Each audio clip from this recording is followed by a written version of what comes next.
We all know that accountability is a really important element of decentralization, but oftentimes accountability is framed primarily around issues of local elections.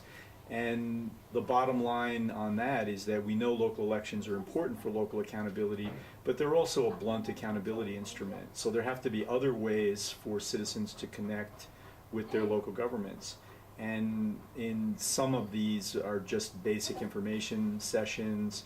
There can also be participatory planning and budgeting and citizen report cards and things like this, ways of providing feedback and interaction. So these are very important things, and we increasingly understand the need for them.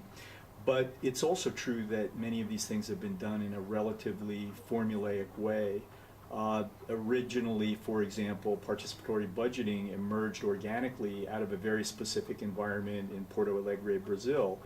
And that model has been kind of shopped around the world, photocopied and shopped around the world.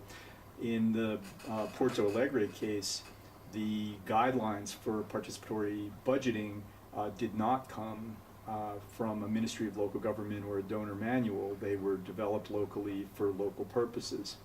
And so while these mechanisms are quite important, it's also important that they be developed in a way that can be used effectively in a particular environment. And the other thing is that just because they exist doesn't mean that people are going to use them. They have to feel like there's some benefit to doing this.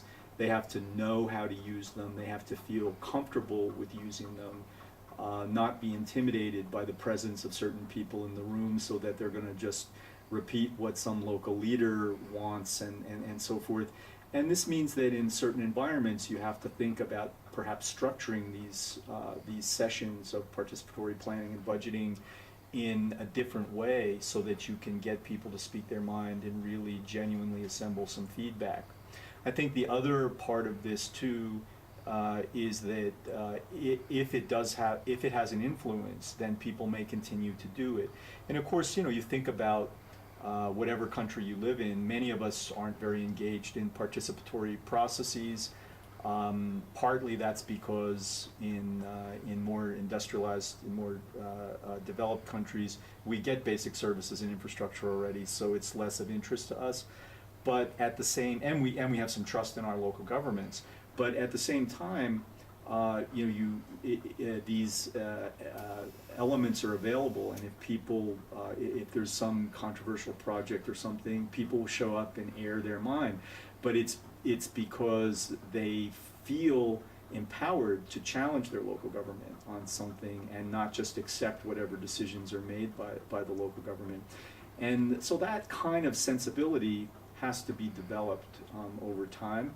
And if people see that their involvement in these kinds of mechanisms has an impact, then they'll be more likely to continue doing it in the future. So bottom line, accountability is very important. Elections are a very important element of accountability, but we need other mechanisms. But we have to make sure that the accountability mechanisms that are being used in a particular place, that are being developed for a particular place, are appropriate for that particular place.